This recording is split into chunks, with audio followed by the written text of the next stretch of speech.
Welcome back, everybody, for another deep dive. And today we're going like way back to the 90s Yeah. into the world of five Starcle men. Alright. And, you sent us just a treasure trove of source material. And I think it's going to be a lot of fun to go through it all and just see what we can piece together about this band. Yeah, it's a very interesting band, very interesting story. Looking forward to it.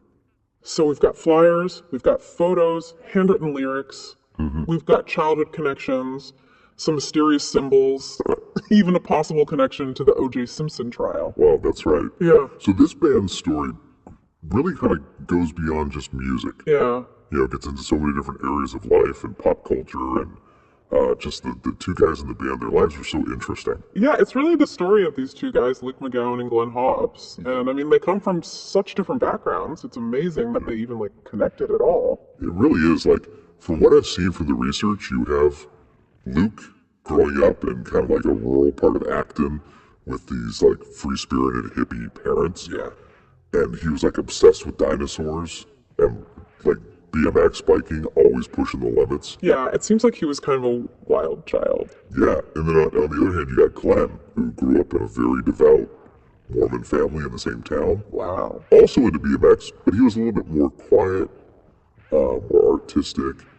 I think the source material said he got like expert ranking in BMX. Oh, really? Yeah, so that was pretty interesting. But it's pretty serious. Yeah. But I mean, like, that's so interesting that even though they came from these different backgrounds, they both found this common ground in like BMX and eventually music. Yeah, I think that really speaks to the power of shared interests and how those can bring people together from completely different walks of life. Totally. And it seems like those early years that they spent together in Acton were really formative for them. Yeah, they spent a lot of time together. Like even just doing things like making paper airplanes and, doing BMX tricks.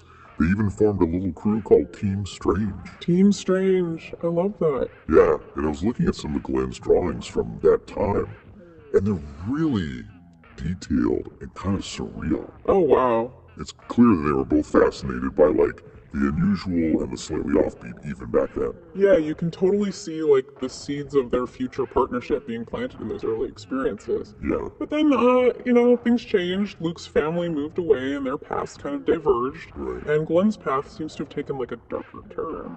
Yeah, it looks like he got involved with a bit of a rougher crowd. Yeah. Started experimenting with things that teenagers probably shouldn't be experimenting with. Yeah. But while Glenn was kind of going through that phase, Luke had actually started a band with his younger brother. Wow. So you can kind of see these two like diverging paths, but still this creative energy is there in both of them. Yeah, it's like they were exploring different facets of the same impulse, you know? Yeah, exactly. Like rebellion versus like artistic expression. Exactly, and then eventually it's music that brings them back together. Yeah, it's like they reconnected in their late teens, and it was this like explosion of creativity. I know one of the sources described their first jam session together as a tonal and a rhythmic, Oh, wow. which for anyone who's into experimental music, that's like, a pretty clear sign that they were not interested in conventional song structures. Right. You can just imagine this cacophony of sound instruments being used in really weird ways, maybe even household objects. Yeah. They weren't just trying to make melodies, they were trying to explore the raw potential of sound. Yeah, like pushing the boundaries of what even constitutes music. Totally. And this all kind of culminates in this desert trip that they take. And under this vast expanse of stars, Luke comes up with the name Five Starcle Men. That's right, yeah. And it's just this like perfect encapsulation of their sound, It's weird, it's quirky, Yeah. it's a little bit nonsensical, but it's totally them. Yeah, and that sound starts to really take shape in those early albums, like Istant, I Told You Human, Bristle Discal. Mm-hmm. And these weren't just like, simple garage band recordings. No, they were already starting to use samplers and drum machines, Wow. but they were using them in a very unconventional way. They were twisting and bending these tools to create these really like unsettling but also kind of captivating soundscapes. Yeah, it's like they were taking their own like psychedelic experiences and translating them into sound. Exactly, it was disorienting, unpredictable, and just full of this raw energy that you couldn't really categorize. And speaking of psychedelics, this is around the time that Luke gets arrested during an LSD trip. Yeah. And the police report is wild. He's talking about being abducted by aliens, rambling about backwards time, and trying to like break through the police station floor. Yeah, that was a pretty intense incident. It really makes you wonder about the role of psychedelics in their creative process. Yeah, were they like unlocking these hidden creative pathways, or were they contributing to this like growing disconnect from reality? It's a good question, and it's interesting because this incident happens right around the same time that they released Bristle Discount, Oh, wow. which a lot of people consider to be their most experimental and unsettling album. Yeah. And when you listen to it, it's full of these like disjointed rhythms, distorted vocals, and the lyrics are really fragmented, and they hint at this like fractured perception of reality. Oh, wow. So it's like they were trying to capture the essence of their psychedelic experiences, not just through the sound, but like through the structure of the music itself. Exactly. It's like they were trying to make the music itself a psychedelic experience. Yeah, that's so fascinating. And their creative output during this period is incredible. I mean, they released Bristle Disco 2, then Sissik Brawl, Sorchat Fitzel, and Schoonabro, like all in quick succession. Yeah, it's like they were just churning out music. It's really remarkable. Yeah, it's like this manic creative energy just completely took over their lives. And all of this leads up to this like legendary performance they do at this place called Mondo Video Archaic Idiot in Hollywood, Oh, yeah. which is like a hub for all sorts of experimental artists at the time. I've heard of that place. Yeah, it was a pretty wild scene, and this performance was more than just a gig. Yeah. It was like this collision of music and performance art and psychedelic visuals. It was a happening. Oh, wow. And this is where they start to connect with other influential figures in the underground scene like Rocket Boy and Rich Polysorbate.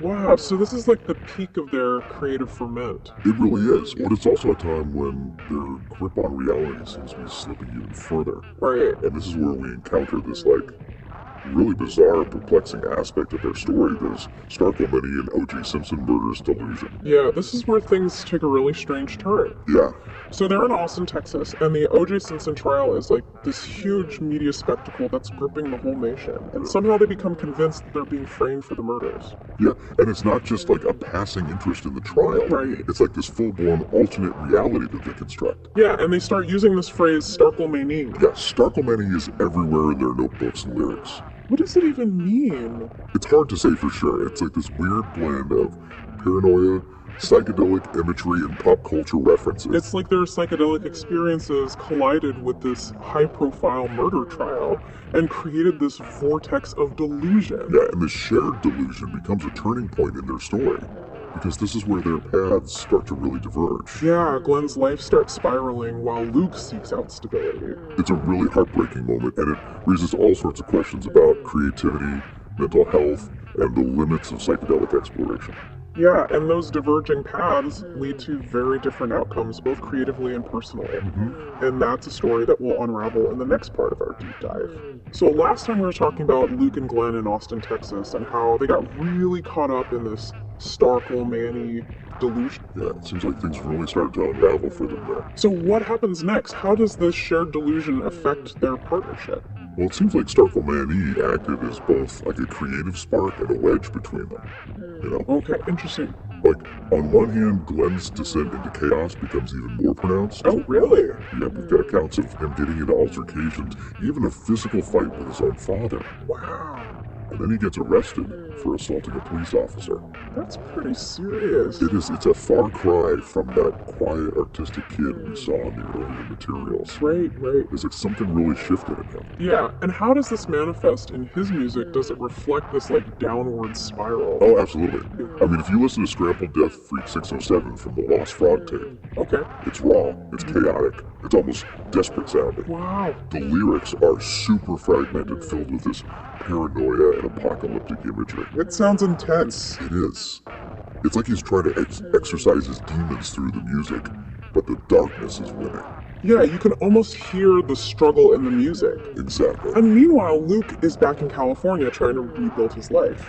Yeah, he enrolls at Antelope Valley College, Oh, wow. and he starts taking classes in biology and philosophy. Huh. So it's like he's seeking out stability, knowledge structure after all the chaos of Austin. It seems that way. Yeah. Like he's trying to ground himself in something concrete. Yeah, it's fascinating how their intellectual pursuits, even in their post-5 Starkle Men lives, kind of reflect their personalities, you know? Right, like Luke is drawn to these fields that offer logic and reason. Yeah. Like he's trying to counter that chaos and uncertainty that he experienced with Glenn. I see what you mean. Yeah, that makes sense. And yet, even though they're on these completely different paths, they're still connected by their shared past and their creative vision. So, did they ever collaborate again during this time? The source material doesn't indicate any further collaborations, Okay. but their connection wasn't completely severed. You know, Luke's later work, especially those compilation albums like Ghost Darby's Collect the Kids and Gomba Reject Ward Japan, it suggests that he was still grappling with their shared legacy. Yeah, and he included Ghost Darby, right? Right, Ghost Darby, this recurring character from Glenn's artwork, appears in those albums. Yeah, who or what is Ghost Darby exactly? It's kind of a mystery. Ghost Darby is this like enigmatic otherworldly entity that pops up all over Glenn's drawings. Huh. Sometimes it's a benevolent guy, and sometimes it's more of a trickster figure, almost demonic. Interesting. It's never explicitly explained, but it seems to embody the duality of their music, you know? Like the light and the dark, the playful and the sinister. Exactly. It's like Ghost Darby represents the spirit of Five Starcle Men itself. I like that. Yeah, it's like this intangible force that connects them even as their lives are moving in opposite directions. Yeah, and then tragically, Glenn's path comes to an end. He takes his own life, right? He does. Yeah, it's a heartbreaking end to a really turbulent life. The source material doesn't give a lot of details about his suicide. No, not really. Yeah. But there are hints of a deep sense of despair and isolation. Yeah, like the weight of his experiences, the addiction, the legal troubles, the Starcle stuff. It all just became too much. It seems that way. Yeah, like he couldn't escape the darkness. And even in death, their paths continued to diverge. What do you mean? Well, Luke seems to harbor a lot of resentment towards Glenn's family and the Mormon Church, Oh, right. and he distances himself from all the memorial events. Like he doesn't want anything to do with it. Yeah, he sees their attempts to commemorate Glenn as disingenuous, you know? Like they're trying to sanitize his image. Exactly, like they're trying to fit him into a box that he never belonged in. It's like Luke is trying to protect Glenn's legacy from the people who he feels misunderstood him. Yeah, like he's the only one who truly gets it. And that protectiveness extends to their music as well. How so? Well, Luke is really critical of Rich Polysorbate's attempt to do a musical tribute to Glenn. Oh, He calls it exploitative and says it doesn't align with their shared artistic vision. it's like he's the guardian of their legacy. He's fiercely protective of their music and their experiences. It's interesting how their relationship continues to evolve even after Glenn's death. It is, yeah, it's complex and full of contradictions. So what becomes of Luke after Five Starcle Men? Does he keep making music? He doesn't form another band, but he definitely channels his creativity in other ways. Like what? Well, he curates those compilation albums we talked about.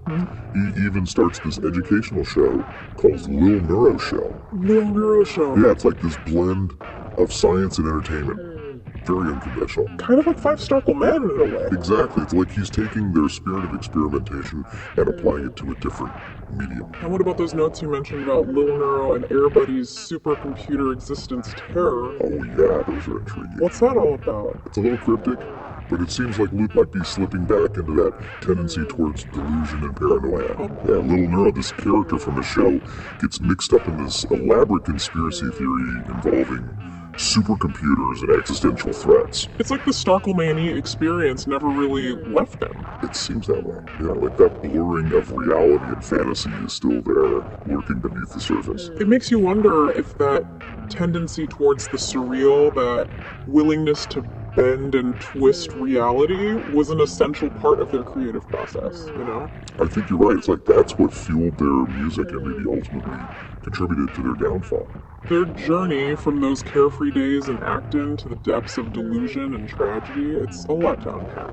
It is. It's a reminder that creativity can be a powerful force, both for good and for bad. And what about their music? What do you think is the lasting impact of Five Starcle Men? Their music was definitely challenging, and not for everyone. Yeah, But for those who connected with it, it offered something truly unique. right. And even though they weren't commercially successful, they've left behind a small but devoted following. That's really cool. It is, yeah. There are online forums dedicated to their music fans, dissecting their lyrics and creating their own Five Starcle Men inspired art. Wow, so their music is still finding an audience all these years later. It is, and I think that speaks to the power of authenticity. Yeah, they were true originals. They weren't trying to fit in or please anyone but themselves. Exactly, and that uncompromising spirit is what makes their stories so compelling. It's a reminder that true art often comes from the margins, from those who dare to be different.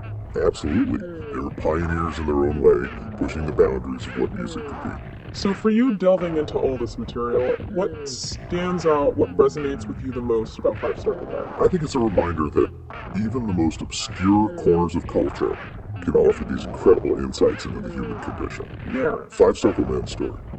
It's about creativity. It's about mental health. It's about the challenges of living an unconventional life. It's a story that makes you think. It does. It stays with you. Well said. Thanks for taking this deep dive with me into the world of Five Starcle Men. My pleasure. It's been a wild ride. It has. And to all of you listening out there, keep exploring, keep digging, keep those deep dives going, because you never know what you might uncover. Yeah, it's really a journey, from these two kids with these contrasting personalities bonding over BMX to creating this totally unique sound. Right, and it makes you think, like, how much of their sound was just their personalities versus the drugs? Yeah, right? Like, was it the LSD and the computer cleaner that fueled their creativity, or were those things just amplifying what was already there? And I mean, think about that Starcle Mania Delusion. Yeah. Like, was that just their creative energy taken to an extreme? It's hard to say, right? Like, where does the art end and the delusion begin? Exactly, and the source material doesn't really give us any clear answers. Right.